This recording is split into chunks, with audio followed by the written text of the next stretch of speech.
আমরা যখন কোনো ব্লগারের বানানো কোনো ব্লগ দেখি, তখন আমরা কি দেখতে পাই? সেই ব্লগার ক্যামেরার সামনে বেশ হাসি খুশি হয়ে তাদের দৈনন্দিন জীবনকে তুলে ধরছে। তারা কোথায় যাচ্ছে, কি খাচ্ছে, কি করছে, যে ধরনের কন্টেন্ট বানায় আমরা সে ধরনের কন্টেন্ট দেখি। অনেক ব্লগার আছে যারা বিভিন্ন জায়গায় খেতে যায়, সেই ভিডিওগুলোই মেইনলি বানায়। আবার কিছু কিছু ব্লগার আছে যারা প্রচুর ঘুরতে যায়, তারা সেই জায়গার ব্লগ বানায়। কিন্তু এই যে আমরা ব্লগারদের দেখি ক্যামেরার সামনে তাদের জীবনের একটা সুন্দর ঝাঁ চকচকে দিকটাই বেশিরভাগ সময় তুলে ধরে, বা যাদেরকে দেখে আমাদের মনে হয় যে আরে এদের মতো তো মানুষই হয় না, কত ভালো মানুষ, এরা কত কিছু করছে। কিন্তু আমি বলছি আপনাদেরকে, এগুলো না মানে জাস্ট আই ওয়াশ বেশিরভাগটাই। কারণ একটা মানুষকে যখন আপনারা ক্যামেরার সামনে আপনার ফোনে যখন ব্লগে দেখছেন, সেটা 5 মিনিট, 10 মিনিট, 15 মিনিট, সেইটা কিন্তু তাদের চরিত্রকে বলুন বা তাদের অ্যাকচুয়াল তারা মানুষ হিসেবে কেমন সেটাকে কিন্তু সত্যি ডিফাইন করে না। কারণ বেশিরভাগ মানুষ শুধু সেটুকুই দেখায় যেটুকু তারা নিজেরা দেখাতে পছন্দ করে। তাদের মনে হয় যে হ্যাঁ, এইটুকু দেখালে তাদের দর্শকরা তাদেরকে ভালো বলবে বা তাদের নিয়ে একটা পজিটিভ চিন্তাভাবনা রাখবে। বাট হতেই পারে যে তারা মানুষ হিসেবে যেটা দেখায় ক্যামেরার সামনে আদতে সেরকম একেবারেই নয়। আমার ব্যক্তিগত অভিজ্ঞতা এরকমটা আমি বেশ কয়েকজনকে দেখেছি, যারা ক্যামেরার সামনে নিজেদেরকে একরকম দেখায়, কিন্তু ব্যক্তিগতভাবে আমি তাদের চিনি, তারা কিন্তু একেবারেই সেরকম মানুষ নয়, একদম ডিফারেন্ট মানুষ। এবং সেটা তাদের বাড়ির লোকেরাও খুব ভালো করে সেটা জানে। তো আজকে আমি একটা ব্লগারের জীবনের ঘটনা বলবো। আমি তাকে জাজ করব না, ঠিক ভুল সেটা আমি বলবো না, সেটা যদি কিছু বলার হয় আপনারা অবশ্যই শ্রোতা বন্ধুরা বলবেন। তো সে তার জীবনের একটা ঘটনা শেয়ার করেছে এবং তার সাথে সাথে সে তার একটা জীবনের স্বীকারোক্তিও করেছে। অবভিয়াসলি মানে সেটা ঠিক করেছে না সে ভুল করেছে বা কোন পরিস্থিতিতে করেছে সেটা না শুনলে আপনারা বুঝতে পারবেন না। তবে আমি একটা কথা বলবো, মানে অন্ধ হয়ে না কাউকে ফলো করা বলুন, বা মানে আমি তাকে দেখছি সে এটা বলছে, এত মিষ্টি করে কথা বলছে, এটা মানেই এটা ধরে নেওয়া যাবে না যে সেই মানুষটা কিন্তু খুব ভালো, বা কেউ হয়তো একটু খারাপভাবে বলছে বা কিছু, তার মানেও এটা ধরে নেওয়া উচিত না যে সে মানুষটা সত্যিই খুব খারাপ। হতেই পারে যে আপনারা যেটা দেখছেন বা যেটা বুঝছেন সেটা হয়তো সম্পূর্ণ নয়। তো আমি সকলকে রিকোয়েস্ট করব কেউ কোথাও যাবেন না। আজকে আমি এক ব্লগারের জীবনের ঘটনা আপনাদেরকে বলবো। তিনি নিজেই ঘটনাটা আমাকে লিখে পাঠিয়েছেন। তো শুনুন, আশা করছি আপনাদের একটু হলেও মানে অবাক লাগবে যেটা কী ঘটনা শুনলেন। আর এরকম পরিস্থিতিতে যে মানুষ এখনকার দিনেও পড়ে সেটা কিন্তু আপনারা জানতে পারবেন। কেউ কোথাও যাবেন না, প্রত্যেকে আপনারা আমাদের চ্যানেলের সাথে থাকুন, পাশে থাকুন। নমস্কার শ্রোতা বন্ধুরা, ভূত ভগবান চ্যানেলে আপনাদের সকলকে অনেক স্বাগত। আশা রাখছি সবাই খুব ভালো আছেন, আনন্দে আছেন, সুস্থ আছেন এবং ভূত ভগবান চ্যানেলের ঘটনা মন দিয়ে শুনছেন। আর সত্যি যদি আপনাদের আমাদের চ্যানেলের ঘটনাগুলো ভালো লাগে, অবশ্যই কিন্তু চ্যানেলটাকে সাবস্ক্রাইব করবেন, ভিডিওগুলোকে লাইক করবেন। পুরো ঘটনাটা শোনার পরে আপনাদের কেমন লাগলো সেই মূল্যবান মতামত কিন্তু কমেন্ট করে জানাতে একদম ভুলবেন না। আর আপনাদের জীবনে বা আপনাদের পরিচিত কোনো মানুষের জীবনে যদি এরকম কোনো ভৌতিক, অলৌকিক, দৈবিক, অতিজাগতিক কিছু ঘটে থাকে, সেগুলো ইমেল করে আমাদেরকে পাঠিয়ে দিন। ইমেল আইডি আমাদের ডেসক্রিপশানে দেওয়া রয়েছে। এটুকুই বলার ছিল। এবারে আমি চলে যাব সরাসরি আজকের ঘটনায়। তো এখন আমি যেই ঘটনাটা আপনাদের সামনে বলতে চলেছি, সেই ঘটনাটা আমাকে যিনি পাঠিয়েছেন তিনি জানিয়েছেন, সত্যি কথা বলতে কি আমি নিজে ব্যক্তিগতভাবে খুব একটা ব্লগ দেখি না। মানে ব্লগ দেখি না বলতে আমি বলতে চাইছি, ধরুন কেউ একটা খুব ভালো রান্না করছে সেটা আমি দেখি, বা ধরুন কেউ একটা কোথাও ঘুরতে গেছে, ঘুরতে যাওয়ার চ্যানেল যেগুলো রয়েছে স্পেশালি দেশে বা দেশের বাইরের, ইন্ডিয়া বা ইন্ডিয়ার বাইরের আর কি, তো সেগুলো আমি দেখি। কিন্তু একটা মানুষ প্রত্যেক দিন দৈনন্দিন জীবনে কী করছে, কী খাচ্ছে, কী পড়ছে, কোথায় যাচ্ছে, সেগুলো না আমি অতটা দেখি না, কারণ ওগুলো না আমার ইন্টারেস্ট আসে না। মানে আমি নিজেও এগুলো রিভিল করতে পছন্দ করি না, বা অন্য কেউ কে কী করছে সেটার প্রতিও আমার সত্যি বলতে কি কোনো ইন্টারেস্ট নেই। তো সেই জন্য আমি ডেইলি ব্লগস যারা করে সেগুলো আমি খুব একটা দেখি না। হয়তো কখনো আমার ফিডে চলে এলো, কোনো ইন্টারেস্টিং কিছু দেখলাম, সেটা হয়তো আমি একটুক্ষণ দেখি, বাট অ্যাকচুয়ালি আমি ফলো করি না, আমি দেখি না, আমার ইন্টারেস্টও আসে না। তো যিনি আমাকে ঘটনাটা পাঠিয়েছেন, তো তিনি লিখেছেন যে দিদি আমার ফেসবুকের পেজ আছে, আমি দেখলামও, তো সেই পেজটা মোটামুটি বড়ই, বেশ অনেকেই ওনাকে ফলো করেন, আর ইউটিউবেও ওনার বেশ কিছু সাবস্ক্রাইবার আছে। তো বলছে দিদি আমাকে তো অনেকে ফলো করে, আমাকে অনেকে চেনে, আমি ব্লগ করি, তো প্লিজ আপনি আমার মানে আমার নামটা নেবেন না, বা আমার পেজের নাম বা চ্যানেলের নামটা নেওয়ার দরকার নেই। কারণ তাতে করে মানে আমি যেহেতু আমার জীবনের এই সাইডটা কখনো আমার ব্লগে বলিনি বা দেখাইনি, তো আমি চাই না সেটা কেউ জানুক। তো অবশ্যই আমি তার কথার সম্মানার্থে, না হলে আমার কিন্তু কারোর চ্যানেলের নাম করতে কিন্তু আমার এখানে কোনো প্রবলেম নেই। আমি আমার এই ভিডিও থেকে আমি তার চ্যানেলের নাম বা পেজের নাম আমি নিতেই পারতাম, কিন্তু উনি যেহেতু বারণ করেছেন সেই জন্য আমি ওনার পেজের নাম বা ইউটিউবে কী নামে আছে সেটা আমি বলছি না। তো উনি প্রথমেই একটা স্বীকারোক্তি করেছেন। উনি বলেছেন যে ম্যাডাম, আমি প্রথমেই আমার একটা জীবনের খুব বড় ভুল, সেটা আমি জানি, সেটা আগে আমি আপনার চ্যানেলের, আমি যখন ঘটনাটা লিখে পাঠাচ্ছি আমি সবার আগে সেটা স্বীকার করতে চাই। সেটা হলো যে আমি নিজেই ভালোবেসে অনেক অল্প বয়সে, যখন আমার মাত্র 18 বছর 7 মাস বয়স, তো সেই 18 বছর 7 মাস বয়সে আমি নিজের পছন্দে বিয়ে করি। অবভিয়াসলি ওনার বাবা মা বিয়ে করতে বারণই করেছিল, তো উনি বাড়িতে বলেছিল। তো বাড়িতে বলার পরে স্বাভাবিকভাবেই কোনো বাবা মা তো আর চাইবে না যে মেয়ে পড়াশুনো জলাঞ্জলি দিয়ে এই বয়সে বিয়ে করে নিক। তো যথারীতি ওনার বাবা মাও রাজি হয়নি। তো উনি বাড়ি থেকে বলে যে দেখো, তোমরা যদি বিয়ে না দাও তাহলে আমি পালিয়ে গিয়ে বিয়ে করব। তো ওনার বাবা মা বলেছে ঠিক আছে, তোমার যা ইচ্ছে তুমি করো, আমরা তোমাকে এই বিয়েটা এখন করতে দিতে পারি না। এবং ওনার বাবা মা অ্যাকচুয়ালি অতটা ব্যাপারটাকে সিরিয়াসলি নেয়ও নি। তো যখন দেখে যে না, সত্যি বাবা মা বিষয়টা পাত্তা দিল না, উনি তখন বাড়ি থেকে নিজের জিনিসপত্র নিয়ে বেরিয়ে যায়। এবং যে বয়ফ্রেন্ড ছিল, তো বয়ফ্রেন্ডকে বলে রাখে উনি, এবং সে তার কিছু বন্ধুবান্ধব নিয়ে আসে। ওরা রেজিস্ট্রি করে, যেহেতু 18 বছর হয়ে গেছিলো, রেজিস্ট্রি ম্যারেজ করে। এবং রেজিস্ট্রি ম্যারেজ হয়ে যাওয়ার পরে যিনি আজ ঘটনাটা পাঠিয়েছেন, যে ব্লগার, তো আমি ওনাকে দিদি বলেই সম্বোধন করছি। তো সেই দিদি বাড়িতে ফোন করে। বাড়িতে ফোন করে যখন বলে, ওনার মা তো প্রচণ্ড কান্নাকাটি শুরু করে যে তুই কি বলছিস এগুলো, তুই রেজিস্ট্রি করেছিস, তুই বিয়ে করেছিস? বলছে হ্যাঁ, আমি তো তোমাদেরকে বলেছিলাম, তোমরা তো বিয়ে দিলে না, আমার পড়াশুনো করার কোনো ইচ্ছে নেই, আমি কলেজেও যাব না, আমি এর সাথেই থাকবো। যাই হোক, তো ওনার মা বলে যে না না, এরকম করিস না, বিয়ে করেছিস ঠিক আছে, তুই বাড়িতে আয়, তোকে একবার দেখি, বিয়ে যখন করেই ফেলেছিস জামাইকেও দেখি। তো উনি ওনার বরকে নিয়ে যায়। তো ওনার মা প্রচণ্ড ভেঙে পড়েছিলেন মেয়ের এই হঠকারিতা, এই সিদ্ধান্তের জন্য। কিন্তু ওনার বাবাও খুব দুঃখ পান, কিন্তু ওনার বাবা ব্যাপারটা মেনে নেননি। ওনার বাবা পরিষ্কার বলে যে তুমি যখন আমার কথা, তোমার মায়ের কথা না ভেবে এভাবে বিয়ে করে নিয়েছো নিজের সিদ্ধান্তে, তাহলে আর তোমার এখানে থাকার কোনো দরকার নেই। তুমি এমনিতেও বিয়ে করে নিয়েছো, বিয়ের পরে তো তুমি বাপের বাড়িতে থাকবে বলে তো আর বিয়ে করোনি। তো তুমি তোমার স্বামীর সাথে সংসার করো, আমাদের সাথে আর কোনো যোগাযোগ রাখার দরকার নেই। যাই হোক, ওনার মা খুবই কান্নাকাটি করে, ওনার বাবাকে বোঝানোর চেষ্টা করে যে দেখো, ও যখন বিয়ে করেই নিয়েছে তাহলে আমরা একটা অনুষ্ঠান করি, ব্যাপারটা মেনে নিই। তো ওনার বাবা একদম জেদে অনড় ছিলেন, বললেন না, আমার মেয়ে যেটা করেছে আমি তো এটাকে সমর্থন করি না, আর ও যাকে বিয়ে করেছে আমি তাকেও, আমার তাকে পছন্দ নয়, আমি জানি এই ছেলেটা ভালো নয়, ওকে ভালো রাখবে না। তো ঠিক আছে, ও যখন এই সিদ্ধান্তটা নিয়েইছে, ও নিজেই নিক, আমি এই বিষয়ের মধ্যে ঢুকবো না। এবং ওনার মাকেও বলে দেয় যে তুমিও মেয়ের সাথে কোনো যোগাযোগ রেখো না। যাই হোক, তো দিদিরও খুব খারাপ লাগে, উনি আর ওনার হাজব্যান্ড ওখান থেকে বেরিয়ে যায়, সেদিনই বেরিয়ে যায়। এবার ছেলেটা একটা কোম্পানিতে চাকরি করতো। এবার ছেলেটার সাথে 3 বছরের আলাপ, ভালোবাসা আলাপ। তো যাই হোক, ছেলেটার বাড়িতেই গিয়ে ওঠে। এবার ছেলেটার বাড়িতে যখন ছেলেটা বিয়ে করে নিয়ে যায় দিদিকে, তো প্রথম মোটামুটি সব কিছু ঠিকঠাকই ছিল। দিদি বাড়িতে থাকতো, কাজকর্ম করতো, আর দিদির আর কি কিছু ছোটোখাটো হাতের কাজ করার শখ ছিল, তো দিদি সেগুলো টুকটাক করে শুরু করেছিল। এবার প্রথম সংসারে সব কিছু ঠিকঠাক থাকলেও মাস 3-4 পর থেকে দিদি খেয়াল করে যে দিদির শাশুড়ির বিহেভিয়ার দিদির প্রতি বদলে যাচ্ছে। সে ছোটোখাটো বিষয়ে খুব অশান্তি করছে। দিদি যদি কোনো কারণে বাইরে বেরোতে চায়, তো দিদিকে বলে না, এখন বাইরে বেরোনো যাবে না, এখন ঘরে কাজ আছে, তুমি ঘরের কাজ দেখো। এবার দিদি পড়াশুনো করতে ওনার খুব একটা ভালো লাগতো না, এটা ঠিকই, কিন্তু দিদি অন্যান্য কাজের প্রতি কিন্তু দিদির একটা ইন্টারেস্ট ছিল।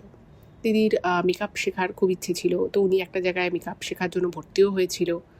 তো সেখানে ক্লাস করতে যাওয়ার আগ দিয়েই উনি দেখতেন যে ওনার শাশুড়ি প্রচুর কাজ দিয়ে দিত, এবং সেই কাজগুলো সেরে বেরোতে প্রায় 1.5-2 ঘন্টা লেগে যাবে। যাই হোক, তো দিদি ভাবলো যে না, এভাবে করলে তো চলবে না, তো প্রথম উনি ব্যাপারটাকে অ্যাডজাস্ট করার চেষ্টা করে, কিন্তু যখন দেখলো যে অ্যাডজাস্ট কোনোভাবে আর করা যাচ্ছে না, তো উনি ওনার হাজব্যান্ডকে জানায়। ওনার হাজব্যান্ড বললো যে দেখো, তোমাকে মা কাজ দিয়েছে, তুমি সেই কাজ করবে কি করবে না সেটা তোমার ব্যাপার, তুমি সেটা মায়ের সাথে বুঝে নাও, আমাকে এই বিষয়ের মধ্যে জড়িও না। কারণ এই যে আমি তোমাকে বিয়ে করেছি, এটা কিন্তু আমার মা বাবাও কিন্তু এতে খুব একটা খুশি হয়নি। তোমার মা বাবা তো পুরো দায়িত্ব ঝেড়েই ফেলেছে। এখন তুমি যদি এখানে এসে যদি রোজ রোজ ঝগড়া অশান্তি করো, তাহলে আমার পক্ষেও কিন্তু তোমাকে এখানে নিয়ে থাকাটা সম্ভবপর হবে না। মানে হাজব্যান্ড তার জায়গাটা পরিষ্কার করে বুঝিয়ে দেয়। এবার দিদি ভাবলো ব্যাপারটা তো সত্যি, বিয়েটা হঠাৎ করেই হয়েছে, আর যার সাথে দিদির বিয়ে হয়েছিল তারাও যে খুব বড় লোক ছিল সেটা নয়, ফলে সব জায়গাতেই কিন্তু একটা অ্যাডজাস্টমেন্ট করার স্কোপ তো তৈরিই ছিল। যাই হোক, উনি সমস্ত কাজকর্ম করে উনি কোনো রকমের মেকআপের কোর্সটা কমপ্লিট করলেন। কিন্তু উনি যখন কাজ করা শুরু করলেন, উনি দেখছেন যে মেকআপের কাজ করতে গেলে প্রচুর প্রোডাক্ট দরকার পড়ে, সেগুলোর বেশ দাম আছে। তো সেগুলো কেনার জন্য টাকা কিন্তু দিদির কাছে ছিল না। তো উনি ছোট ছোট করে কাজকর্ম করতেন, মানে কোনো বড় কাজ নিতে পারতেন না, কারণ ওনার কাছে সেই ধরনের বা সেই কোয়ালিটির প্রোডাক্ট ছিল না। তো সেই সময় ওনাকে কেউ একজন বলে যে তুমি একটা কাজ করো, তুমি কম্পিউটারের বেশ কিছু সফটওয়্যার, কিছু কোর্স আছে, তুমি সেইগুলো শেখো, তাহলে তুমি তাড়াতাড়ি চাকরি পাবে এবং তাতে একটা ভালো মাইনের চাকরি তুমি পেতে পারবে, ভবিষ্যতে তোমার উন্নতি হবে। তো ওই যে ছোটো ছোটো কাজগুলো দিদি করতো, কোনো হয়তো পার্টি মেকআপ করলো বা ছোটোখাটো যে কাজগুলো থাকতো, কোনো বড় মেকআপ আর্টিস্টের সাথে গিয়ে উনি কাজ করলো, তো সেখান থেকে উনি একটু একটু করে টাকা জমাতো। এবার এদিকে যেটা শ্বশুরবাড়িতে যে ব্যাপারটা হলো সেটা হচ্ছে যে দিদি দেখছে যে দিদির যে হাজব্যান্ড, মানে যা হয় আর কি, প্রেম করার সময় একরকম থাকে, যখন বিয়ে অর্থাৎ রিয়ালিটিতে যখন মানুষ ল্যান্ড করে তখন বিষয়টা অনেক চেঞ্জ হয়ে যায়। তো দিদি দেখছে যে সেই দিনগুলো যখন ওরা মানে প্রেম পর্ব চলছিল, তখনও বিয়ে হয়নি, তখন উইকেন্ডে ঘোরাফেরা, দেখা করা, রেস্তোরাঁয় খাওয়া, এই জিনিসগুলো খুব কমন ছিল। কিন্তু বিয়ের কিছুদিন পর থেকে দিদি দেখতে পাচ্ছে যে ওনার হাজব্যান্ডের ওনার প্রতি আর সেরকম টান নেই বলতে, ঘোরাফেরার কথা বলে না, যাব না, বাড়িতে থাকি। বাইরে খেতে যাওয়ার কথা বললে বলবে দূর, পয়সা নষ্ট, কেন খাবে, বাড়িতেই খেয়ে নাও, এইরকম টাইপের। আর দিদি যেটা লিখেছে যে আমার জীবনের সম্পর্কে যেটা ধারণা ছিল যে ঘুরবো ফিরবো, খাবো দাবো, হাজব্যান্ডের সাথে খুব মজা করব, মানে এইটাই একটা ধারণা ছিল। কিন্তু যখন বিয়ে হয়ে যখন এখানে সংসার করা শুরু করলো, তখন দেখছি যে বিষয়টা সম্পূর্ণ চেঞ্জ হয়ে গেছে। মানে বরের থেকে 50 টাকা চাইলেও সে বলছে কেন লাগবে, কি দরকার, আচ্ছা ঠিক আছে নাও, কিন্তু তার আগেও 2-3টে কথা শুনিয়ে দিচ্ছে। তো দিদির আস্তে আস্তে কিন্তু মোহভঙ্গ হতে লাগলো। এই বিয়ে করব, সংসার করব, খুব আনন্দে থাকবো, মজা হবে, বাবা মার কাছে থাকা মানে সেখানে বন্দি অবস্থায় থাকা, এরকম একটা মানসিকতা ছিল। সে জায়গা থেকে যেন মানে কি বলবো, একেবারে স্বপ্নভঙ্গ হওয়ার মতোই একটা ব্যাপার হলো। যাই হোক, তো দিদি আর সেখানে এক্সপেকটেশন কমিয়ে দিল এবং উনি একটা সফটওয়্যার শেখার জন্য একটা জায়গায় ভর্তি হলেন, নিজের টাকাতেই ভর্তি হলেন এবং সেখানে উনি কোনো রকমের সফটওয়্যারটা শিখে নিলেন। এবং এই সময়ের মধ্যে উনি কিন্তু বেশ কিছু সময় ফিনান্সিয়াল ক্রাইসিসের মধ্য দিয়ে গেছিল, কারণ উনি যেখানে কোর্স করতে, সেখানে কোর্স ফি পুরোটা উনি সেই সময় দিতে পারেনি। তো উনি ওনার মায়ের সাথে যোগাযোগ করে, ওনার মা ওনাকে সাহায্য করে টাকা পয়সা দিয়ে, মানে এইরকম আর কি বিষয় করে মোটামুটি চলে।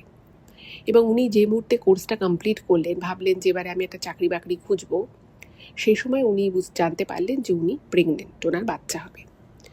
এবার যাই হোক, উনি যে ভেবেছিলেন যে নিজের পায়ে দাঁড়াবো, কাজকর্ম করব, সংসারে টাকা দিলে সব কিছু ঠিকঠাক হবে, সেখানে একটা বাধা এসে গেল। বাচ্চা হবে, এবার এখন তো আর নতুন করে কাজ নিয়ে আর কিছুদিন পরে আবার ম্যাটারনিটি লিভ নিতে হবে, সেটা তো সম্ভবপর নয়। যাই হোক, তো উনি মোটামুটি ম্যাটারনিটি পিরিয়ডটা বাড়িতেই কাটালেন এবং সেই সময় দিদির মা দিদিকে অনেক সাপোর্ট করেছিল। যাই হোক, তো দিদির কিছুদিন পরে একটি কন্যা সন্তান হয়, খুব সুন্দর মিষ্টি একটি ফুটফুটে মেয়ে হয়।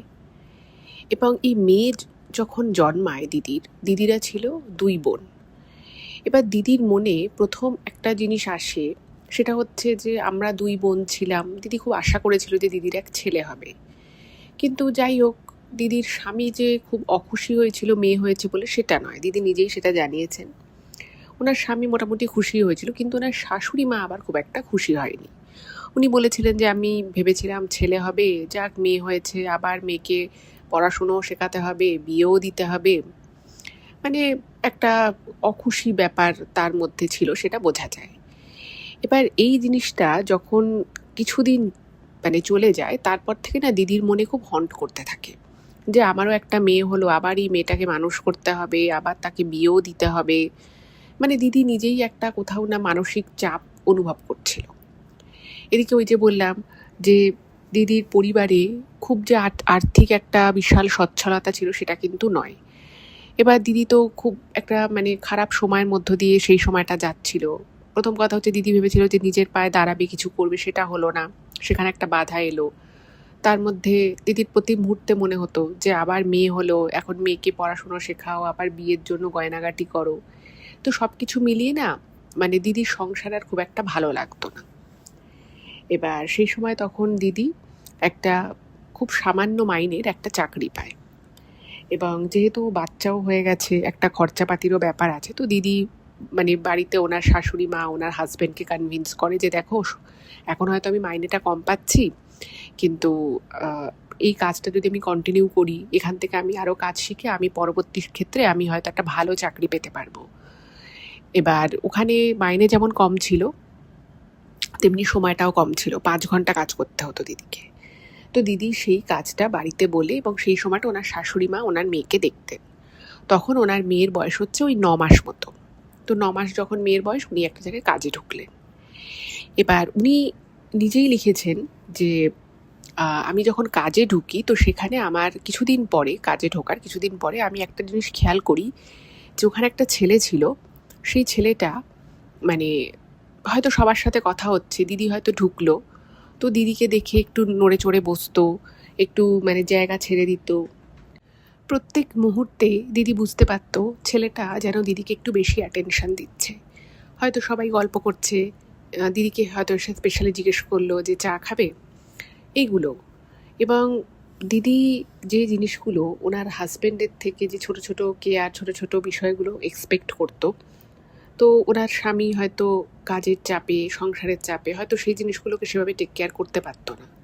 কিন্তু দিদির মনে হয়েছিল যে এই ছেলেটা তো বেশ ভালো, এ আমাকে অফিসে এলে জিজ্ঞেস করে আমি কেমন আছি, রাস্তায় বাসে ভিড় ছিল কিনা, মানে দিদির বাড়ি থেকে কাছাকাছি ছিল, তো 5-7 মিনিটই লাগতো বাসে।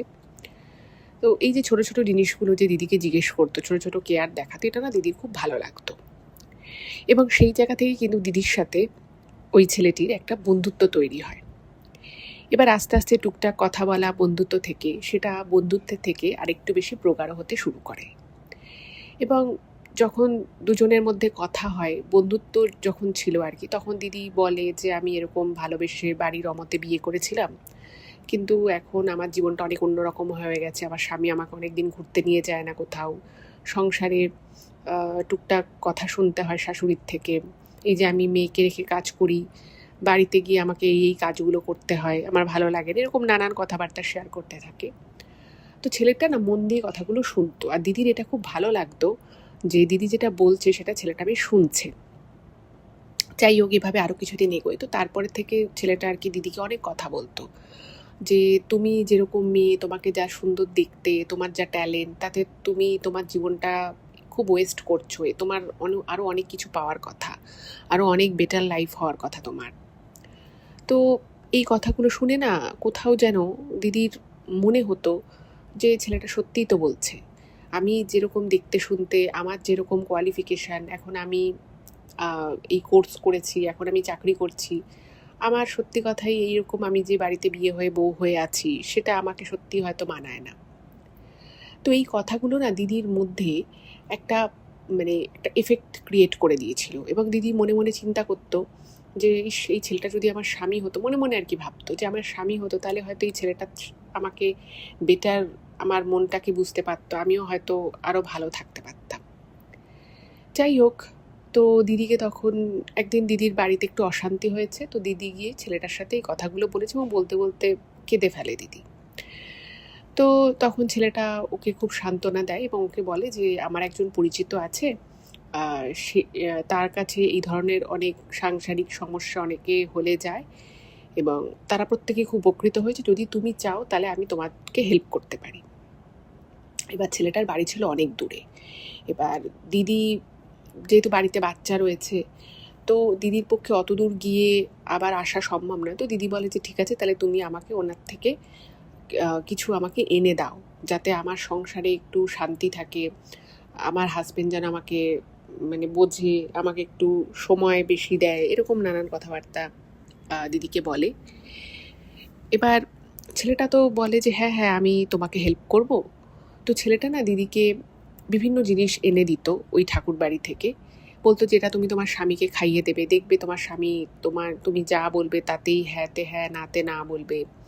দেখবে তোমার স্বামী তোমাকে বেশি কোশ্চেন করবে না। তোমার শাশুড়ি তোমার সাথে ভালো বিহেভ করবে, এরকম টুকটাক বলতো। এবং প্রত্যেক মুহূর্তে ওই ছেলেটা দিদিকে বলতো যে তুমি এত ভালো মেয়ে, এত ট্যালেন্টেড মেয়ে, তোমার সাথে তো অনেক ভালো হওয়া উচিত ছিল, তোমার মানে কি করার কথা, তুমি কি করছো। এবার এই জিনিসগুলো শোনার পরে প্রকৃতপক্ষে দিদিরও কোথাও না কোথাও মনে হতো যে আরে সত্যি এই ছেলেটা আমাকে কত বোঝে। তো আস্তে আস্তে না ছেলেটা দিদির এতটা কাছাকাছি চলে এসেছিল যে দিদি সমস্ত কথা শেয়ার করা শুরু করে। ছেলেটা কিন্তু যে ওনার সাথে মানে সব কিছু শেয়ার করতো তা নয়, কিন্তু দিদি আস্তে আস্তে না মানে ছেলেটার খুব ক্লোজ হয়ে যায় এবং সংসারে টুকটাক সমস্ত কথা, হাজব্যান্ডের সাথে হয়তো কখনো কোনো বিষয় নিয়ে তর্কাতর্কি হয়েছে সেটাও দিদি বলতো। এবং প্রত্যেকটা সময় দিদি খেয়াল করতো যে ছেলেটা কিন্তু দিদিকেই সমর্থন করছে, বলছে হ্যাঁ তোমার হাজব্যান্ডের দোষ, তোমার হাজব্যান্ডের তোমাকে এভাবে বলা উচিত হয়নি। এবং দিদি বুঝতে পারতো যে বাহ এই ছেলেটা এত ভালো, আমার প্রত্যেকটা বিষয় এত সুন্দর করে বুঝতে পারছে, এটা তো দারুণ ব্যাপার।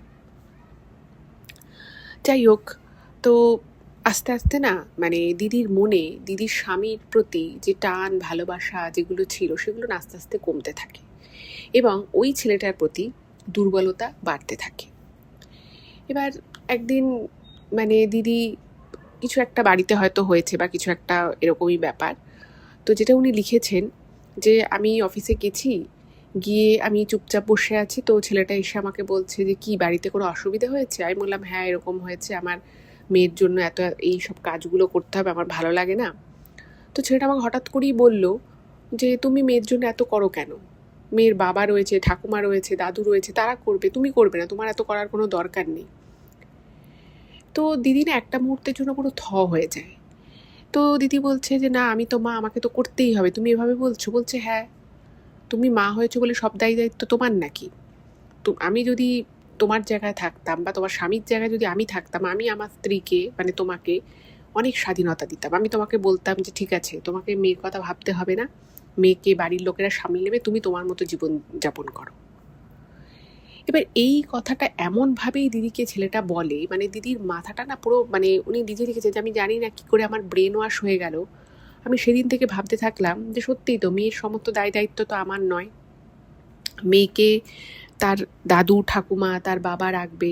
আমার যখন যখন মনে হবে যে হ্যাঁ আমি এবার মেয়েকে দেখবো বা আমার খুব দরকার আছে মেয়ের, তখনই আমি তাকে দেখব।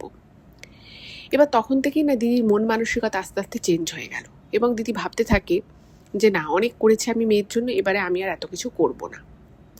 এবার স্বাভাবিকভাবেই যখন একজন মা তার সন্তানের প্রতি ঠিকঠাক মতো কেয়ার করে না বা বাড়িতে থাকা সত্ত্বেও সে যখন অতটা বেশি গুরুত্ব দেয় না, তো স্বাভাবিকভাবেই দিদির শাশুড়ি দিদির হাজবেন্ড দিদিকে বলে যে তুমি এটা কি করছো, তোমার তো 5 ঘন্টা কাজ, তুমি অনেক দেরি করে ফিরছো, বাচ্চা তোমার জন্য কাঁদছে বা বাচ্চার এই কাজগুলো তোমার করা উচিত। তখন দিদি একদম মানে প্রচণ্ড রেগে যেত এবং বলতো যে না আমি এই কাজগুলো করবো না, তুমি করো নাহলে লোক রাখো। এই নিয়ে একটা নিত্য অশান্তি হতো এবং দিদির মানে খালি মনে হতো যে আমি কখন অফিস যাবো এবং ছেলেটার সাথে দেখা করবো, ছেলেটার সাথে গল্প করবো। কোনো দিন যদি ছেলেটা অফিসে না আসতো দিদির খুব মন খারাপ হয়ে যেত। যাই হোক, এভাবে আস্তে আস্তে চলতে থাকে এবং এদিকে দিদির সাথে দিদির শ্বশুরবাড়ির সবার সম্পর্ক আস্তে আস্তে খুব খারাপ হতে থাকে এবং একটা সময় আসে যখন ওই ছেলেটা দিদির অফিসে যে ছেলেটা চাকরি করতো, তো সেই ছেলেটা বলে যে তুমি যদি সব কিছু ছেড়ে আমার কাছে চলে আসতে পারো, আমি তোমাকে একটা এমন জীবন দেব, এমন একটা জায়গায় আমি তোমাকে আমার জীবনে আনবো যেটা তুমি হয়তো স্বপ্নেও কল্পনা করতে পারছো না। তুমি শুধু ঘুরবে ফিরবে, আনন্দ করবে, খাবে দাবে, মজায় থাকবে, তোমার কোনো রেসপন্সিবিলিটি তোমাকে আমি দেবো না। এবং দিদি যখন এই অফারটা পায় ওই ছেলেটার থেকে, যখন ছেলেটা এরকম করে বলে, দিদির না মানে খুব অবাক লাগে যে এই ছেলেটা আমাকে মানে এই কথাটা বলছে। এবার ওই ছেলেটা অবিবাহিত ছিল। এবার দিদি বলছে যে তুমি এটা যে আমাকে বলছো, তুমি তো জানোই আমার বিয়ে হয়ে গেছে, আমার একটা বাচ্চা আছে। তখন ছেলেটা বলে, হ্যাঁ আমি সব জেনে শুনেই তোমাকে বলছি, তুমি যদি সব কিছু ছেড়ে আমার কাছে আসতে পারো তাহলে কিন্তু আমি সত্যিই তোমাকে পুরো রানী করে রাখবো। এবার ওই যে বললাম, কিছু কিছু মানুষের না, কিছু কিছু মানুষ এরকম আছে আমাদের সমাজে যারা নিজেদের মাথা দিয়ে না সব কিছু চিন্তা করে না। তারা সামনে যেটা দেখে সেটা যদি আইওয়াশও হয় সেটাই তারা বিশ্বাস করে নেয়। দিদির ক্ষেত্রে কিন্তু একদম সেই জিনিসটা হলো। দিদি একদিন বাড়িতে এসে বলল যে দেখো আমার তোমার সাথে সংসার করতে ভালো লাগছে না, আমি এই বাড়িতে থাকতে পারছি না, তুমি আমাকে নিয়ে আলাদা হও। প্রথমে দিদির হাজবেন্ডকে আলাদা হওয়ার কথা বলে।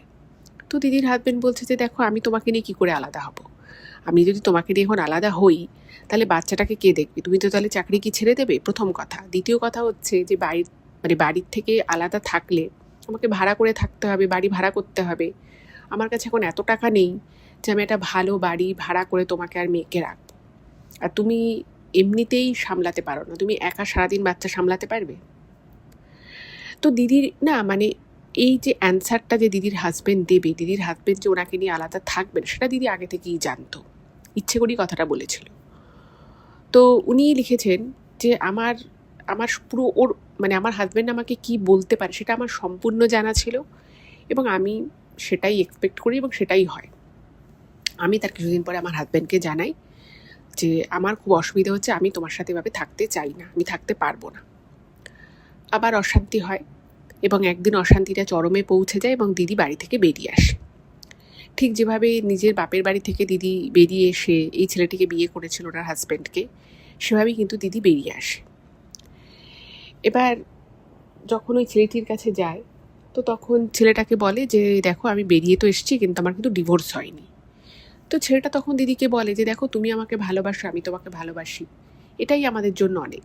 তুমি যদি এখন ডিভোর্স ফাইল করো, হতেই পারে যে তোমার হাজব্যান্ড তোমাকে ডিভোর্স দিতে চাইলো না, আর তুমি যখন কোর্টে যাবে তখন বাচ্চার প্রসঙ্গটা উঠবে। তো দিদিকেই ছেলেটা বুদ্ধি দেয় যে শোনো, তুমি আমার সাথে থাকো, আমরা হাজব্যান্ড ওয়াইফের মতোই থাকবো, কিন্তু তোমার ডিভোর্স দেওয়ার দরকার নেই, যা যেমন চলছে সেরকমই থাকো। এবার দিদিরও বিষয়টা বেশ মনে ধরে, মনে হয় যে সত্যি তো, এখন যদি আমি কোর্ট কাছারি করি তাহলে বাচ্চার প্রসঙ্গ চলে আসবে, সেক্ষেত্রে বাচ্চার দায়িত্ব আমার কাছেও চলে আসতে পারে। তো দিদি সে কথাতে রাজি হয়ে গেল। এবার ছেলেটার বাড়ি কিন্তু হাওড়ার দিকে কোনো একটা জায়গায় ছিল। যাই হোক, তো ছেলেটা দিদিকে বাড়িতে নিয়ে আসার পরে ওখানে দেখছে মানে দিদি যেটা মনে মনে ভেবেছিল, মানে যেটা শুনেছিল ছেলেটার থেকে, যে ছেলেটারা খুব বড়লোক, মানে ছেলেটার বাবা আর কি ব্যবসা করেন, খুব বড়লোক, খুব বড় বাড়ি ওদের, ওর এক বোন রয়েছে। তো দিদি মানে মোটামুটি এইটুকুই জানতো। এবার নিজের সংসার ছেড়ে এসে দিদি যখন এই ছেলেটির সাথে তার বাড়িতে গেল, গিয়ে দেখছি বাড়িটা যেন কীরকম থমথমে, মানে বাড়িটা একটা পুরনো দিনের বাড়ি, কিন্তু কীরকম বাড়িটা থমথমে, ঘরে যেন কোনো মানে নিস্তেজ একটা ঘর, সবাই সবার মতো চুপচাপ ঘরের মধ্যে থাকে। মানে একটা অদ্ভুত টাইপের বাড়িটার মধ্যে ওরা। তো যাই হোক, এবার দিদিকে যে ছেলেটা বাড়িতে নিয়ে এলো, তো উনি ভেবেছিল যে ছেলেটির মা এসে ভালো করে কথা বলবে, ওর সাথে আলাপ করবে। এবং সত্যি বলতে কি, দিদি যেটা লিখেছে যে আমার একটু লজ্জাই লাগছিল, কারণ আমি এভাবে ফট করে চলে এলাম। তো ছেলেটা আগে থেকে বলেছিল যে আমি বাড়িতে বলে রেখেছি, তোমার কোনো অসুবিধে নেই, আর আমার বাড়ির লোকেরা খুব প্রোগ্রেসিভ, আমার বাড়ির লোকেরা ওভাবে কখনোই জিজ্ঞেস করবে না যে তোমাকে আমি বিয়ে করেছি কি না বা এরকম কিছু ব্যাপার। যাই হোক, তো দিদি সেগুলো সব সত্যিই মনে করে এবং দিদি ছেলেটার সাথে চলে আসে বাড়িতে। এবার দেখছে যে দিদির মা এবং বাবা ঘরের মধ্যে মানে অন্ধকার ঘর, একটা টিমটিমে হলুদ আলো জ্বলছে এবং ঘরে একটা টিভি রয়েছে, ওরা টিভি দেখছিল। তো হঠাৎ করেই ছেলেটির মা ঘর থেকে বেরিয়ে দিদির নাম ধরে বলছে, ও তুমি অমুক, আচ্ছা ঠিক আছে তুমি যাও, আমি মেয়েকে বলছি, আবার এই সময় চাটা মেয়ে করে, মেয়েকে বলবো তোমাদের ঘরে চা দিয়ে আসতে। মানে আর কিন্তু কোনো কথা না, মানে দিদিকে যা দেখলো, মানে তুমি অমুক, আচ্ছা ঠিক আছে ভালো, তুমি ঘরে যাও, চা দিয়ে আসবো, দ্যাটস ইট। আর কোনো কথা উনি বলেন না। এবং ওনার ছেলেটির যে বাবা ছিল, সে ওই খাটে বসে বসে টিভি দেখছিল এবং সে সেই খাট থেকে দিদির দিকে একটু অদ্ভুত দৃষ্টিতে তাকায় এবং কোনো কথাও বলে না, কিছু না। এবার দিদি একটুখানি অকওয়ার্ড সিচুয়েশন দিদির কাছে ছিল, কারণ দিদি বুঝতে পারলো না যে ব্যাপারটা অ্যাকচুয়ালি কী হলো। ওরা কি অখুশি হলো, নাকি এটাই ওদের স্বাভাবিক? তো ছেলেটা তখন বললো ঠিক আছে চলো ঘরে চলো। তো ছেলেটার সাথে দিদি ঘরে এসছে।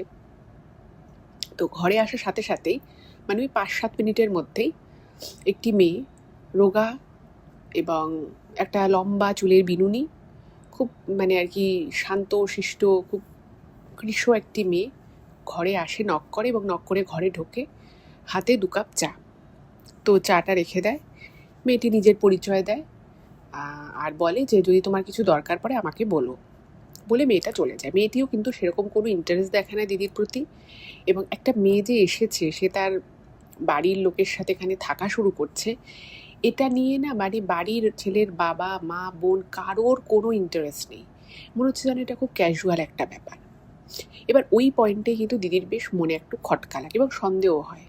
দিদি বলছে যে আচ্ছা, আমি যে তোমার সাথে এই বাড়িতে এলাম, আমি তোমার সাথে থাকবো, তুমি বলেছিলে যে তুমি বাড়িতে বলেছো আমার কথা, কিন্তু কেউ তো আমার সাথে সেভাবে কথা বলছে না।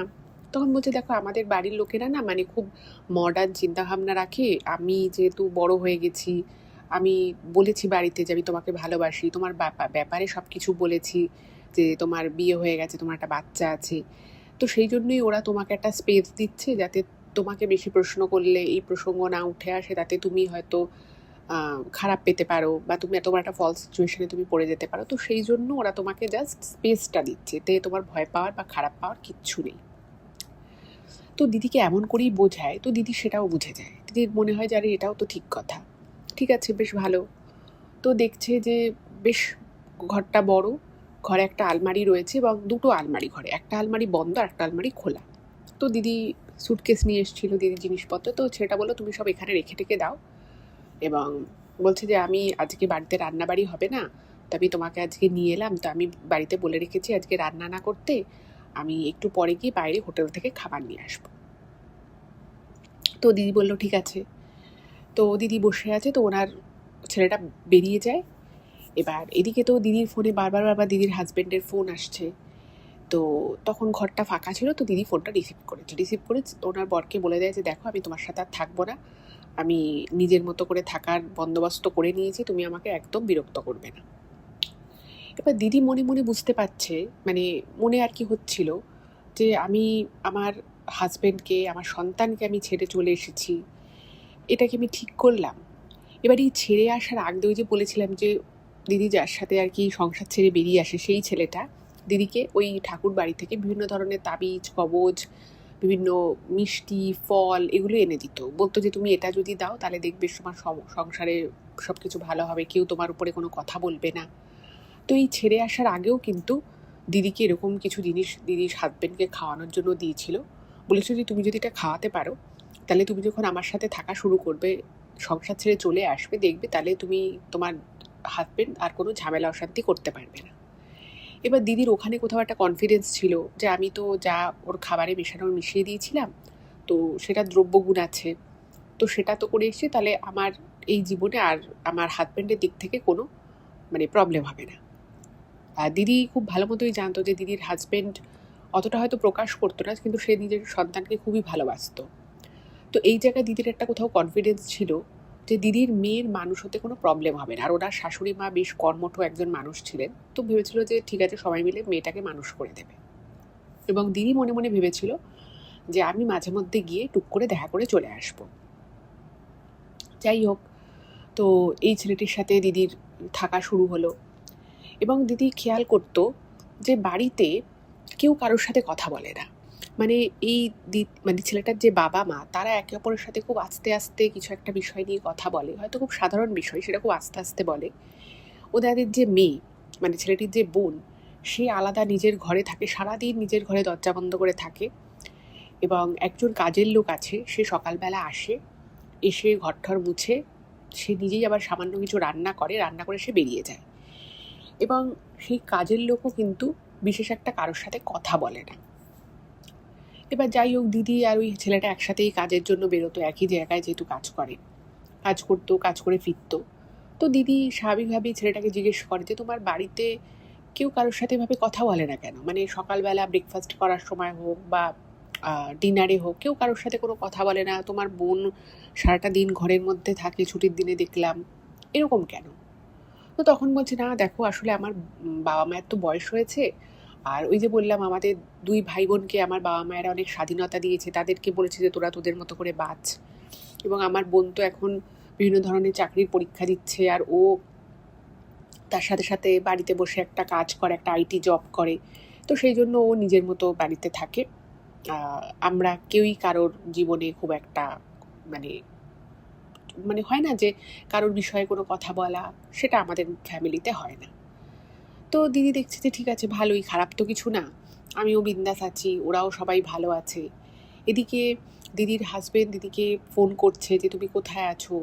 তো সে দিদির অফিসে একদিন আসে, তো সেখানে দিদি বলে দেয় যে দেখো আমি এই ছেলেটির সাথে থাকছি, তো তুমি আমার জীবনে আর কখনো এভাবে এসো না, এরকম নানান কথাবার্তা। এদিকে তো ঝামেলা চলছে, কিন্তু ঝামেলা হলেও দিদি খেয়াল করে যে দিদির হাজবেন্ড যখন মানে এটা জানতে পারে যে দিদি একটা অন্য লোকের সাথে থাকছে, তখন থেকে কিন্তু দিদির হাজবেন্ড দিদিকে ফোন করা একদমই বন্ধ করে দেয় এবং বলে যে ঠিক আছে, তুমি যা ইচ্ছে করো, তুমি যখন এভাবে সংসার ছেড়ে বেরিয়ে গেলে আমিও আর তোমাকে কোনো ডিস্টার্ব করবো না। যাই হোক, তো দিদি তো ছেলেটির সাথে বেশ মানে থাকা শুরু করেছে, এবং ওই যে ঠাকুর বাড়ি যেখান থেকে আর কি জিনিসগুলো আনতো, তো দিদির সেই বয়ফ্রেন্ড সে বলে যে ঠিক আছে চলো একদিন তোমাকে ওনার কাছে নিয়ে যাব। তো দিদিকে নিয়ে গেছে। তো সে দিদিকে দেখে বলে যে আপনাকে একটা যজ্ঞে বসতে হবে, যদি আপনি যজ্ঞে বসেন তাহলে আপনার কাজে উন্নতি হবে, আপনার জীবন খুব ভালো হবে, আপনার স্বাস্থ্যের কিছুদিন পর অবনতি হবে, সেই অবনতিটা যাতে না হয় সেই জন্য একটা যজ্ঞ করতে হবে, এবং দিদি যাতে রাজিও হয়ে যায়। এবার যজ্ঞ হয়, সমস্ত যজ্ঞে যা যা রিচুয়ালস থাকে সব কিছু হয়, এবং সারাদিন ধরে এই জিনিসটা চলে। এবং এটার পরে ওই যে ঠাকুর বাড়ির যে লোকটি ছিল সে বলে যে তোমাকে যে জিনিসটা দিচ্ছি সেটা তুমি তোমার শ্বশুর শাশুড়ি, মানে বিয়ে তো হয় বাট স্টিল শ্বশুর শাশুড়ি বলছিল, মানে ছেলেটার বাবা মা এবং বোনকে তুমি এই জিনিসটা দেবে, তুমি নিজের হাতে এটা দেবে খেতে। তো দিদির তো ভাবছে যে ঠিক আছে, ভালো জিনিসই হচ্ছে, তো দিদি বললো ঠিক আছে। এবার এই দিদির এই বয়ফ্রেন্ড দিদিকে কিন্তু মাসে 1 থেকে 2 বার করে ওই ঠাকুর বাড়িতে নিয়ে যেত, যেই ঠাকুর বাড়িটা ছিল বসিরহাটে। তো বসিরহাটের ওখানে নিয়ে যেত, এবং সেখানে ওই মাসে 1 বার করে একটা হয়তো যজ্ঞ হতো বা কিছু একটা রিচুয়াল হতো, এবং দিদিকে কিছু একটা খাওয়ানো হতো। এবার দিদিকে এক্স্যাক্ট কী খাওয়ানো হতো, কী জন্য এটা হতো, দিদি না অতটা বুঝতো না। আর দিদি যেটা লিখেছে যে আমি জানি না, আমাকে ছেলেটা যা বলতো, মানে দিদিকে দিদির বয়ফ্রেন্ড যা বলতো দিদি পুরোটা বিশ্বাস করতো। মানে বলছে যে আমি কখনো ওকে কোশ্চেনও করিনি যে আমি এটা কেন করবো বা আমি অমুক জায়গায় কেন যাব, এইটা আমি কোনো দিন ওকে বলিনি। এবং আমি ওরকম আসতাম, আসার পরে ওই হয়তো একটা মিষ্টি দিয়েছে, তা আমি মিষ্টিটা নিজের হাতে আমার শ্বশুরকে দিতাম, আমার শাশুড়িকে দিতাম, আমার ননদকে দিতাম। মানে উনি বলছে যে আমি মানে ওই পরিবারটাকে আমার নিজের পরিবারই ভেবে নিয়েছিলাম, জাস্ট বিয়েটা হয়নি, কিন্তু আমি ওর বাবা মাকে শ্বশুর শাশুড়ির মতোই দেখতাম, ওর বোনকে ননদের মতোই দেখতাম, এইরকম আর কি। যাই হোক, তো এভাবে বেশ কিছুদিন চললো। তো বেশ কিছুদিন চলার পরে একদিন প্রায় ধরুন ওই 7-8 মাস পরে দিদির যে হাজবেন্ড ছিল সে দিদিকে ফোন করে। এবার এর মাঝখানে কিন্তু দিদি 1-2 বার নিজের শ্বশুরবাড়িতে গেছিলো, গিয়ে মেয়েকে দেখে এসেছিল। কিন্তু স্বাভাবিকভাবেই যে মা এভাবে ছেড়ে চলে যায়, অবভিয়াসলি তাকে বাড়িতে অ্যালাউ করবে না কেউ, এটাই স্বাভাবিক। তো দিদিকেও অ্যালাউ করেনি, অনেক রিকোয়েস্ট করার পরে দিদি একবার মেয়েকে দেখতে পায়, দেখে চলে আসে। এইবারে দিদির মনে মনে একটু গিল্ট ফিলিংস আসতো, কিন্তু যে মুহূর্তে দিদি ওর বয়ফ্রেন্ডকে দেখতো বা বয়ফ্রেন্ডের কথা মনে পড়ে যেত, দিদি ভাবতো না না ঠিক আছে, আমি তো এখানে ভালো আছি, আমার মেয়ে ঠিকঠাক মতো মানুষ হচ্ছে, আর আমার কী চাই, আমি নাই বা মানুষ করলাম। তো যাই হোক, তো 7-8 মাস পরে দিদির হাজবেন্ড দিদিকে ফোন করে বলে যে দেখো তুমি চলে গেছো, আমি কিচ্ছু বলছি না, কিন্তু ডিভোর্সটা ফাইল করতে হবে, কারণ আমি দ্বিতীয় বিয়ে করব। এবার যেদিন দিদিকে দিদির হাজবেন্ড বলে যে আমি দ্বিতীয় বিয়ে করতে চলেছি এবং সেজন্য আমার ডিভোর্সটা দরকার, তো দিদির না খুব খারাপ লাগে, কোথাও যেন একটা দিদির বুকের ভিতরটা ধরাস করে ওঠে। এবং উনি নিজেই স্বীকারোক্তি করে লিখেছেন যে আমি নিজে আমার যে হাজবেন্ড তাকে, যাকে বলে এক কথায় ঠকিয়েছি। আমি নিজে সংসার থাকা সত্ত্বেও আমার নিজের স্বামী সন্তানকে ছেড়ে আমি একটা অন্য লোকের সাথে থাকছি, কিন্তু যে মুহূর্তে আমাকে আমার হাজবেন্ড বলল যে আমি আর একটা বিয়ে করব, তাকে আমাকে বিয়ে করতে হবে, রেজিস্ট্রি করতে হবে, তো তার জন্য আমাকে আগের বিয়েটা আমাকে ডিভোর্স করতে হবে, কোথাও যেন আমার মাথাটা ঘুরে যায়। আমার মনে হলো যেন আমার সারা শরীর দিয়ে একটা কীরকম তরঙ্গ খেলে গেল। এবং প্রথমে যে জিনিসটা দিদির মনে আসে যে না, আমি কেন ডিভোর্স দিতে যাব, আমি ওকে ডিভোর্স দেবো না, ও দ্বিতীয় বিয়ে করবে না। যাই হোক, তো এই বিষয়টা নিয়ে দিদির মনে একটা মানে প্রচণ্ড ঝড় বইতে থাকে। তো দিদি যখন এই কথাটা তার বয়ফ্রেন্ডকে বলে, তো ওনার বয়ফ্রেন্ড না খুব কুল একটা রিয়াকশান দেয়, বলে যে ঠিক আছে, তোমার ইচ্ছে হলে তুমি ডিভোর্স দাও, ইচ্ছা না হলে তুমি ডিভোর্স দিও না। এবার দিদি মনে মনে ভেবেছিল যে দিদির বয়ফ্রেন্ড দিদিকে বলবে যে না ঠিক আছে, তুমি ডিভোর্সটা দিয়ে দাও, কারণ দিদি এইভাবে এই ওনার বয়ফ্রেন্ডের বাড়িতে থাকছিল। তো দিদিরও কোথাও মনে হয়েছিল যে আমার একে বিয়ে করে নেওয়া উচিত, আমি এতদিন ধরে রয়েছি থাকছি, আমি একে স্বামীর মতোই দেখি, তার বাবা মাকে আমি শ্বশুর শাশুড়ি, বোনকে আমি ননদের মতো দেখি, তাহলে বিয়েটাই বা কেন করব না। কিন্তু অদ্ভুত বিষয় হচ্ছে এই বয়ফ্রেন্ড সে কিন্তু মানে দিদিকে বলে যে তোমার ইচ্ছে হলে দাও, না ইচ্ছে হলে দিও না, কি আছে। এটা কোথাও দিদির একটুখানি অদ্ভুত সাউন্ড করে। যাই হোক, তো এদিকে দিদির হাজবেন্ড দিদিকে খুব প্রেশারাইজ করতে থাকে এবং দিদি আলটিমেটলি ডিভোর্সটা দিয়ে দেয়। এবার এদিকে তো দিদির সাথে দিদির হাজবেন্ডের ডিভোর্স হয়ে গেল, হাজবেন্ডের আবার দ্বিতীয় বিয়েও হয়ে গেল। এদিকে দিদি বুঝতে পারছে যে মানে উনি মানে হয় না, ধরুন আপনি একটা কোনো কিছু খুব ভালো হবে, একটা ভালো কোনো কিছু স্বপ্ন আপনি বহুদিন থেকে দেখছেন, আপনার খালি মনে হচ্ছে যে ঠিক আছে আজ হলো না কাল থেকে হবে, কাল হলো না পরশু থেকে, পরশু হলো না 5 দিন পর থেকে হবে। আপনি একটা আশা করছেন, কিন্তু আপনি দেখছেন যে আপনার জীবনটা না মানে সেই যেই জায়গায় আপনি যেতে চাইতে সেই জায়গায় তো আপনি যেতে পারছেনই না। উল্টে আপনার জীবনে যা যা কিছু ঘটছে, যা যা ভালো কিছু ঘটছে, সেগুলোও যেন কীরকম খারাপ হয়ে যাচ্ছে। তো দিদির ক্ষেত্রে কিন্তু বিষয়টা একদম সেরকম হলো। উনি আস্তে আস্তে বুঝতে পারলেন যে ওনার জীবনে মানে কোনো সেরকম ভালো কিছুই হচ্ছে না। উনি রোজ কাজে যাচ্ছেন, কাজ থেকে ফিরছেন, এবং ওনার সেই বয়ফ্রেন্ড সে মানে দিদিকে কি এমন বলে, কিছু একটা খাওয়ায়, দিদি রাতের বেলা ওরকম মরার মতো ঘুমিয়ে পড়ে, দিদির কিছু মনেও থাকে না। এবং দিদি বুঝতে পারতো যে দিদিকে এই তার বয়ফ্রেন্ডের বাবা মা এবং বোন তারা না মানে পরিবারের মানুষ হিসেবে সেভাবে একটা গণ্যই করে না। কোথাও হয়তো কোনো আত্মীয় স্বজনের বাড়িতে অনুষ্ঠান আছে, বিয়ে থা বা কিছু, দিদিকে বলতো যে দেখো তুমি বাড়িতে থাকো, আমরা তাড়াতাড়ি যাবো, গিয়ে চলে আসবো। এমনিতে দিদির সাথে যে খারাপ ব্যবহার করতো সেটা নয়, কিন্তু তারা প্রতি মুহূর্তে দিদিকে বুঝিয়ে দিত যে দিদি ওই পরিবারের কেউ নয়।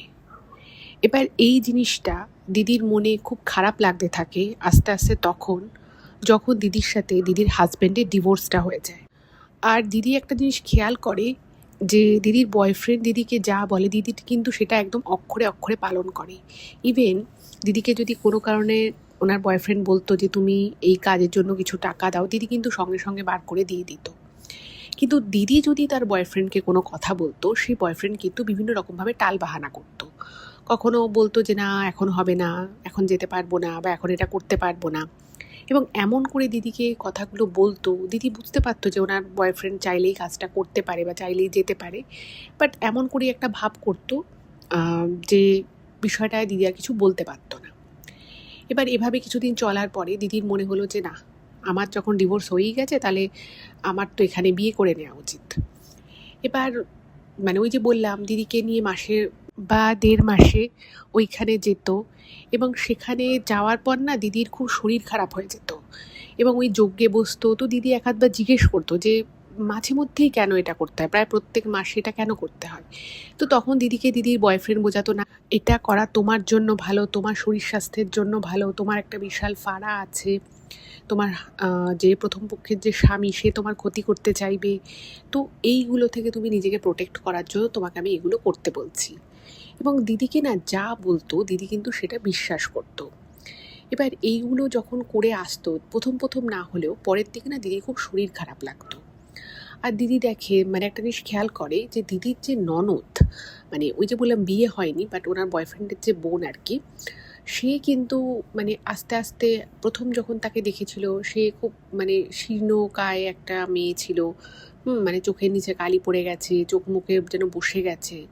তো দেখছে যে তার বোন যেন এবার আস্তে আস্তে মানে তার শরীরে যে একটা ভালো কিছু হচ্ছে সেটা বোঝা যাচ্ছে।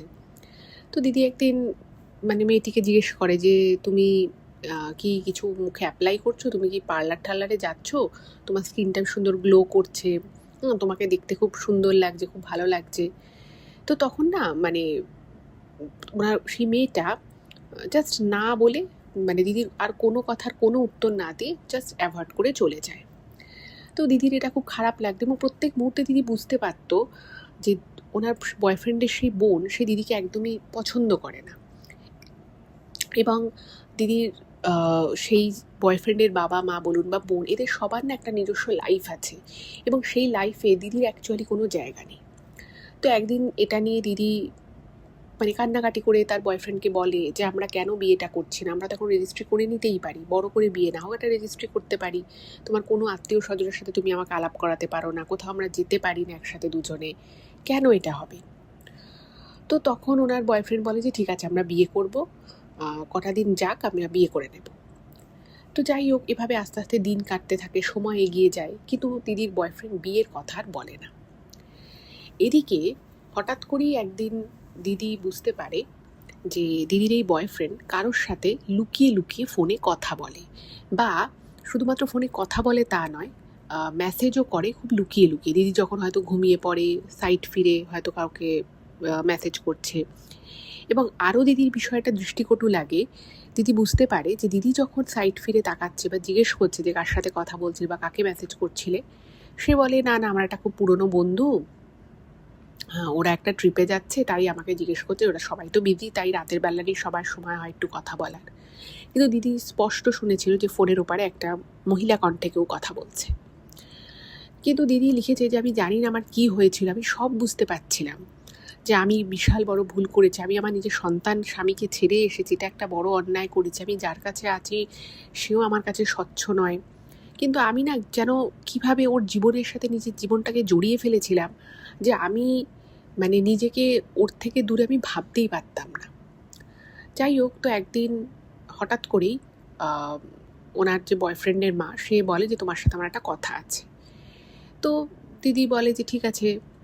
তা দিদি না মানে মনে মনে ভেবেছিল যে হয়তো আমার সাথে তার ছেলের বিয়ে দিতে চাইছে, সেটা নিয়ে হয়তো কথা বলবে, যে আমার বাড়িতে জানাবে বা কিছু। কিন্তু দিদি এটা আশা করেছিল, আর দিদিকে যেটা অ্যাকচুয়ালি বলে সেটা ছিল খুব অন্যরকম, মানে এটা খুব শকিং বিষয়। দিদিকে বলে যে আমরা আমাদের মেয়ের একটা বিয়ে ঠিক করেছি, তো খুব ছোট করেই মেয়ের বিয়েটা দেব, কিন্তু দেখো বুঝতেই তো পারছো তোমার সাথে তো আমার ছেলের এখনো বিয়ে হয়নি, তো ওর শ্বশুরবাড়ির লোকেরা যদি দেখে যে তুমি এই বাড়িতে থাকছো, তোমাকে প্রশ্ন করবে, তোমাকে দেখলে তুমি একটা কাজ করো, তুমি 2 দিনের জন্য তুমি তোমার বাড়িতে চলে যাও বা যেখানে হোক তুমি একটু থাকো, আমরা আমাদের মেয়ের বিয়েটা দিয়ে দিই, তারপরে যখন তোমার সাথে আমার ছেলের বিয়েটা হয়ে যাবে তখন তোমাকে আমার মেয়ের শ্বশুরবাড়ির লোকের সাথে আলাপ করাবো। এবার এই কথাটা যখন ওনার বয়ফ্রেন্ডের মা ওনাকে বলে, ওনার রিয়েলি খুব খারাপ লাগে। উনি তখন বলে যে আমরা তো রেজিস্ট্রি করবো, তাহলে রেজিস্ট্রিটা করে নিই। দিদির মা বলে দেখো সেটা তো আমি বলতে পারবো না, আমার ছেলে যা ভালো বুঝবে সেটা করবে, আমার যেটুকু বলা ছিল আমি বলে দিলাম। এই বলে দিদির কোনো কথা না শুনে ওই ভদ্রমহিলা ঘর থেকে বেরিয়ে যায়।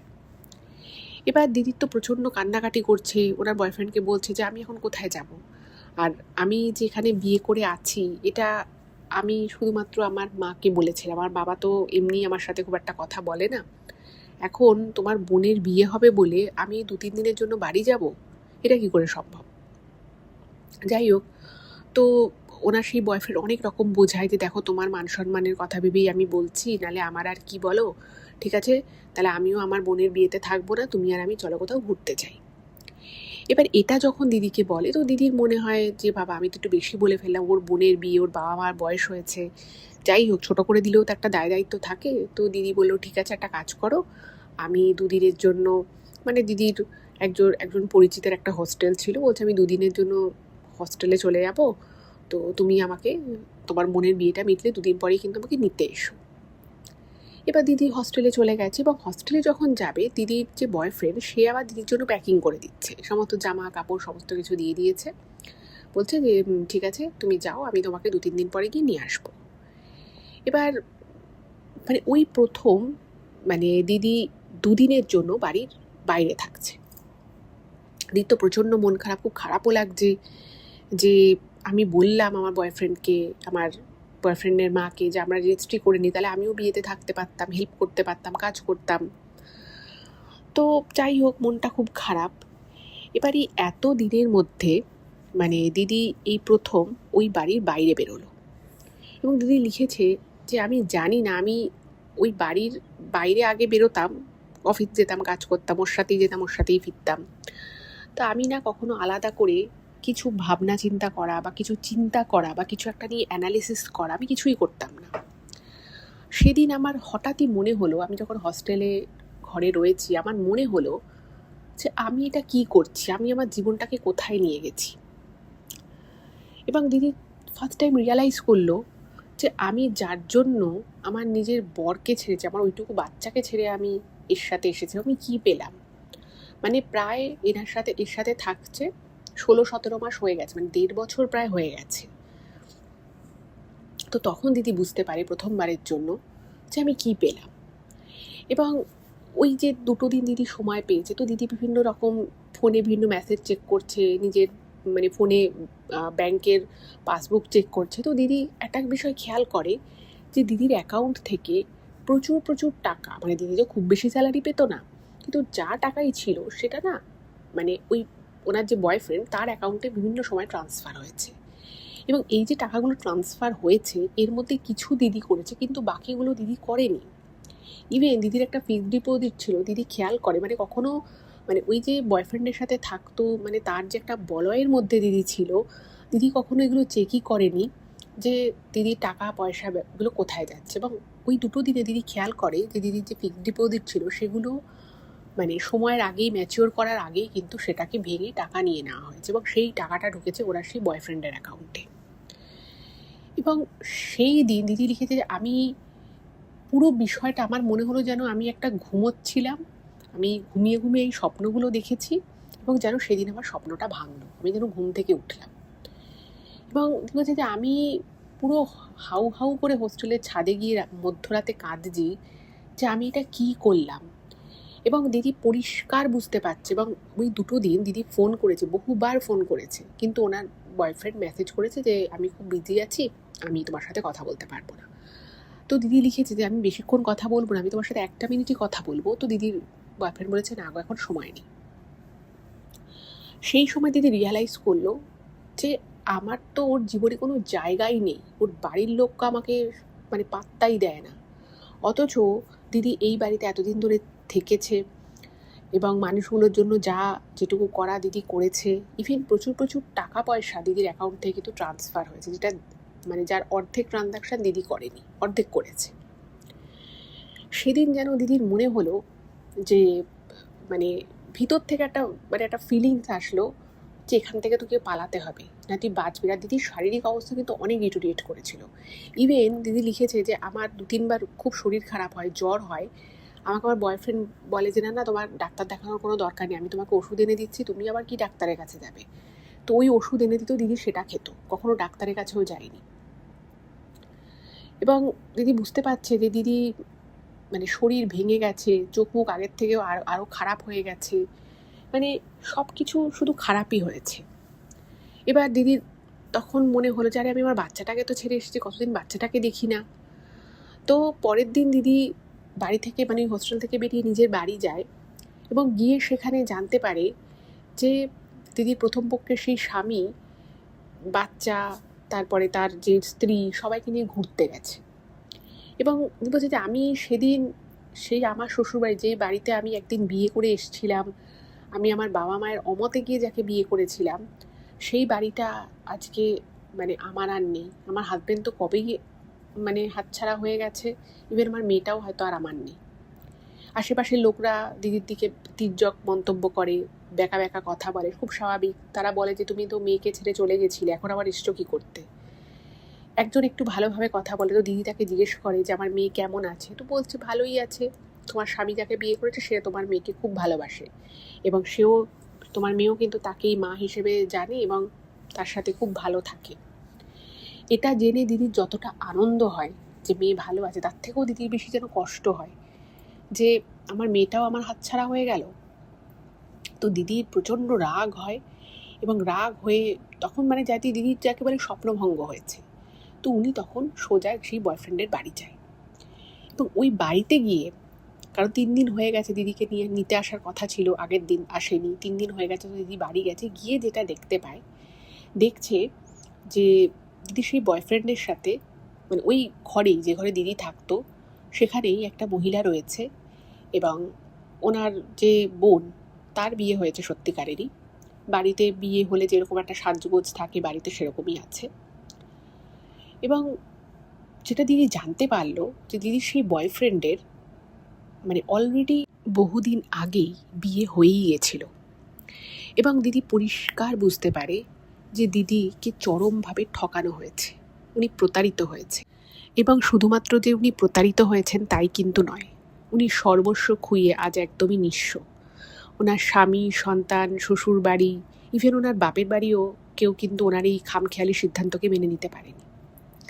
প্রচুর অশান্তি হয়, থানা পুলিশ অবধি বিষয়টা গড়ায়, কিন্তু যা হয় আর কি, যেখানে নিজের দোষ থাকে, একজন অ্যাডাল্ট ব্যক্তি আর একজনের সাথে থাকছে সব কিছু জেনে শুনে বুঝে, তো বিষয়টা ওখানে সম্পূর্ণ পাল্টে যায়।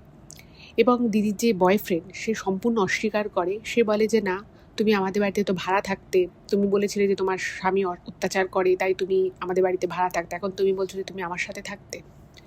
এবং ওই ফ্যামিলির সাথে আশেপাশের যে পাড়া প্রতিবেশী তাদের খুব একটা কথাবার্তা হতো না, তাই এই বিষয়ে পাড়া প্রতিবেশী লোকেরাও কিন্তু ইনভলভড হয় না। এবং ওই লোকটি যিনি ওয়াইফ ছিলেন সে কিন্তু মানে মনে হয় না, উনি নিশ্চিতই প্রায় যে সে পুরো বিষয়টাই জানতো এবং তার কিন্তু সেরকম কোনো রিয়াকশান পাওয়া যায় না।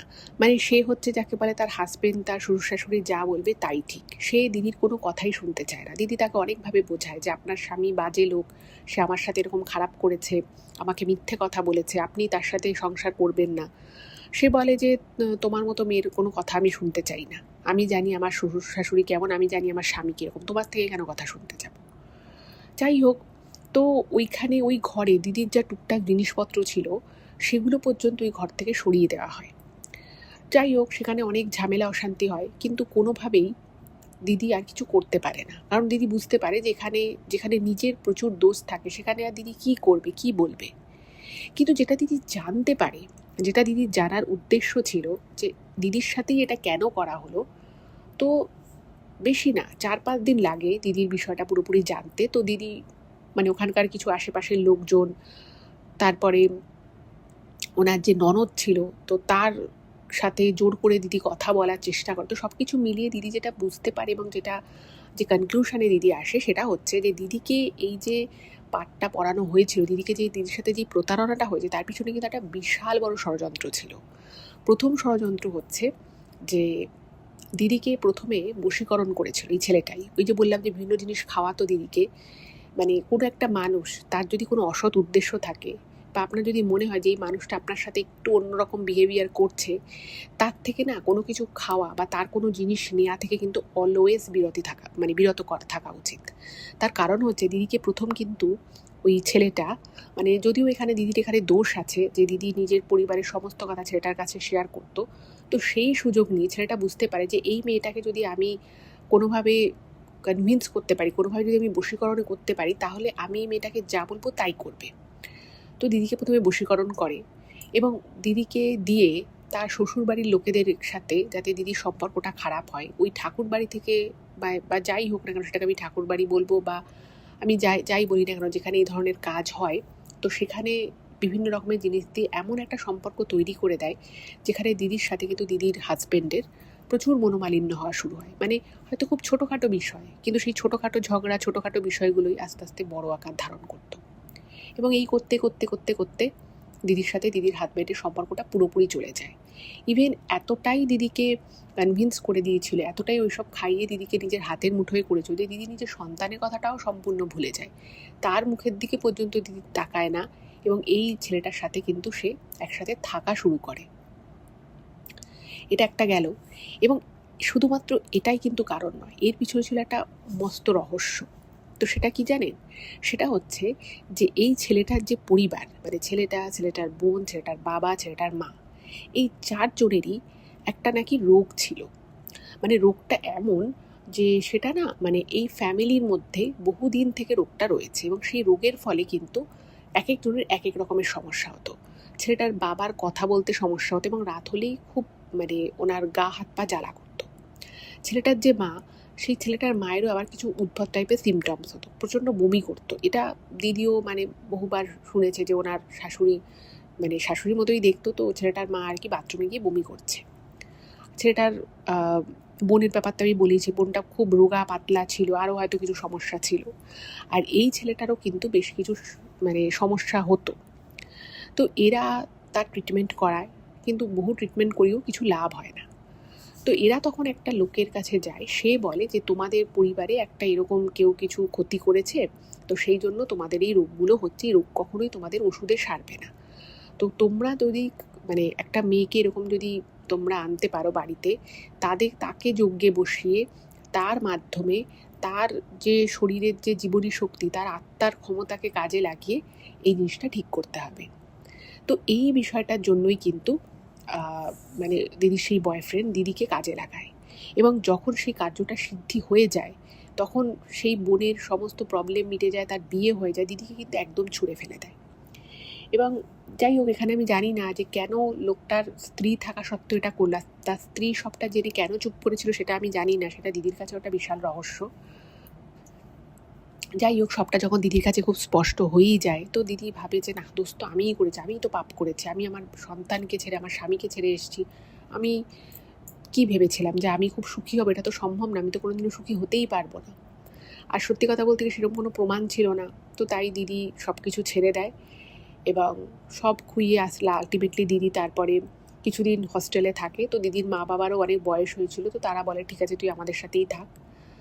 তো বর্তমানে দিদি এখন বিভিন্ন জায়গায় ঘুরতে যায়, বিভিন্ন রান্নাবাড়ি করে, তো একটা ছোট চাকরিও করে এবং তার সাথে সাথে এই ভিডিওগুলো উনি ফেসবুক ইউটিউবে পোস্ট করে।